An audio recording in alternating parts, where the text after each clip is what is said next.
तो आप देख रहे थे इस वक्त की तमाम बड़ी खबरें जम्मू कश्मीर की। और अब हम आपको बता दें कि चूंकि जम्मू कश्मीर में 2 बाई इलेक्शन के रिजल्ट जो है वो आ चुके हैं और इसका नतीजा बिल्कुल साफ है। अवाम ने अपना पैगाम दे दिया है कि वो क्या चाहते थे, चाहे वो नगरोटा हो चाहे बडगाम। और इसी को लेकर बड़ी खबर का रुख करते हैं। बडगाम में पीडीपी की जीत हुई है। आपको बता दें कि पीडीपी के आगा सैयद मुंतजिर बडगाम से जीत चुके हैं। 4478 वोटों से एनसी उम्मीदवार आगा महमूद को उन्होंने हराया है। तो ये एक बहुत बड़ी जीत है पीडीपी के लिए और साथ ही एनसी के लिए बहुत बड़ा पैगाम, बहुत बड़ी ये शिकस्त मानी जाएगी नेशनल कॉन्फ्रेंस के लिए। विधानसभा चुनाव में सैयद मुंतजिर उमर अब्दुल्ला से 18,485 वोटों से हार गए थे। जब 2024 में असेंबली के इलेक्शन हुए थे तो इस सीट पर उमर अब्दुल्ला ने जीत हासिल की थी और तब उमर अब्दुल्ला से आगा सैयद मुंतजिर जो पीडीपी के कैंडिडेट थे वो 18,485 वोटों से हार गए थे। लेकिन पीडीपी ने एक बार फिर उन्हीं पर दांव लगाया जब ये उपचुनाव हुआ और नतीजे आपके सामने हैं।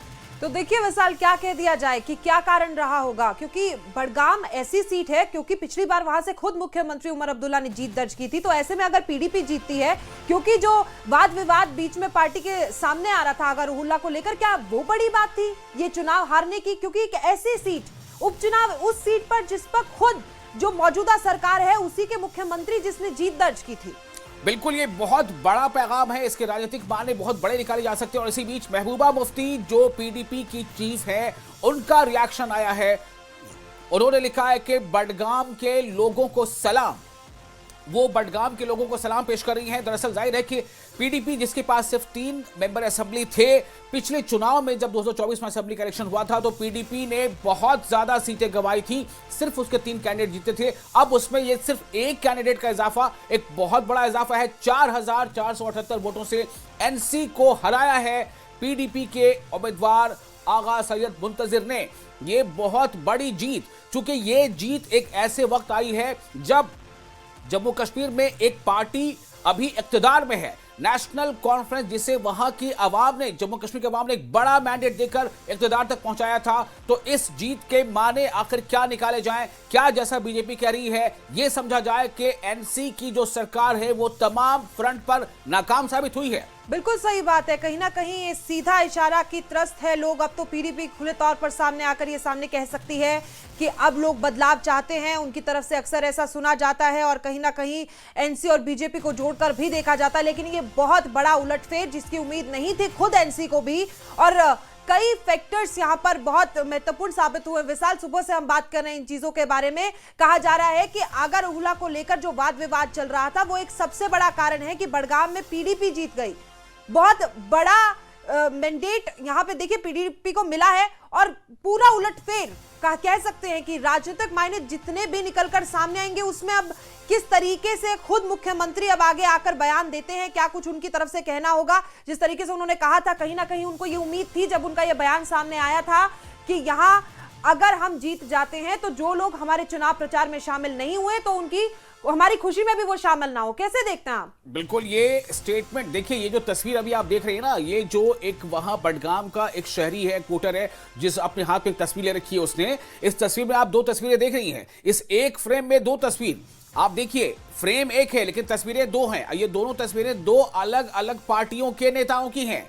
एक आगा सैयद रुहुल्ला मेहदी की तस्वीर है जो नेशनल कॉन्फ्रेंस के मेंबर पार्लियामेंट है, जबकि दूसरी तस्वीर आगा सैयद मुंतजिर की है जो पीडीपी के वो उम्मीदवार है जिन्होंने अभी जीत हासिल की है। इससे साफ जाहिर है कि अवाम का मैंडेट, अवाम के दिलों की बात, यानी बडगाम के अवाम क्या चाहती है या बडगाम के अवाम की मेजॉरिटी के दिल में क्या बात है, उसे शायद नेशनल कॉन्फ्रेंस कहीं ना कहीं रीड नहीं कर पाई, पढ़ नहीं पाई, समझ नहीं पाई, या फिर यह कि अगर समझ भी गई होगी लेकिन वो उस मसले का हल नहीं निकाल पाई। मसला यह था कि आगा सैयद रुहुल्ला मेहदी ने साफ तौर से कह दिया था कि वो नेशनल कॉन्फ्रेंस के लिए इलेक्शन कैंपेन नहीं करेंगे। और इस बात पर उमर अब्दुल्ला ने, हो सकता है कि अंदर खाने उन्हें मनाने की कोशिश की हो, लेकिन जब उमर अब्दुल्ला मीडिया के सामने ये कहते हैं कि जिनको प्रचार करना है करें, जिनको प्रचार ना करना है ना करें, हम किसी पर दबाव नहीं बनाते। लेकिन देखिए उसका नतीजा क्या हुआ। प्रिया, तो देखिए, आपको लगता है कि जो आगा रुहुल्ला पहले उनकी तरफ से मना कर दिया गया था, साफ तौर पर एक ही बयान सामने आया था कि किस मुंह से मैं आवाम के बीच में जाऊं, मैं नहीं जा सकता, क्यों उन्हें कहीं ना कहीं अंदाजा लग रहा है क्या विशाल था कि कहीं ना कहीं हार बडगाम की होने वाली इस सीट से?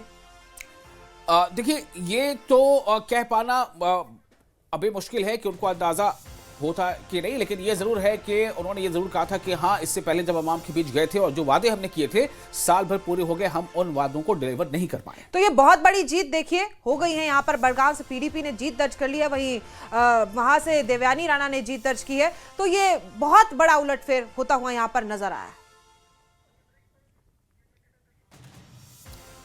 और इस वक्त एक और बड़ी खबर आपको देते हैं। नेता विपक्ष सुनील शर्मा का बड़ा बयान, अब्दुल्ला परिवार के खिलाफ जंग शुरू। सुनील शर्मा ने ये बयान दिया है। सुनील शर्मा जो बीजेपी के नेता हैं और असेंबली में नेता विपक्ष हैं, उनका बड़ा बयान सामने आया। उनका कहना है कि अब्दुल्ला परिवार के खिलाफ जंग शुरू हो चुकी है। और देखिए बड़ी खबर निकलकर सामने आ रही है, बड़गाम से आज कोई और जीत रहा है। ये बहुत बड़ा बयान सुनील शर्मा की तरफ से। बड़गाम की सीट 50 साल से एनसी के पास थी और उसके बाद अब यहां पर पीडीपी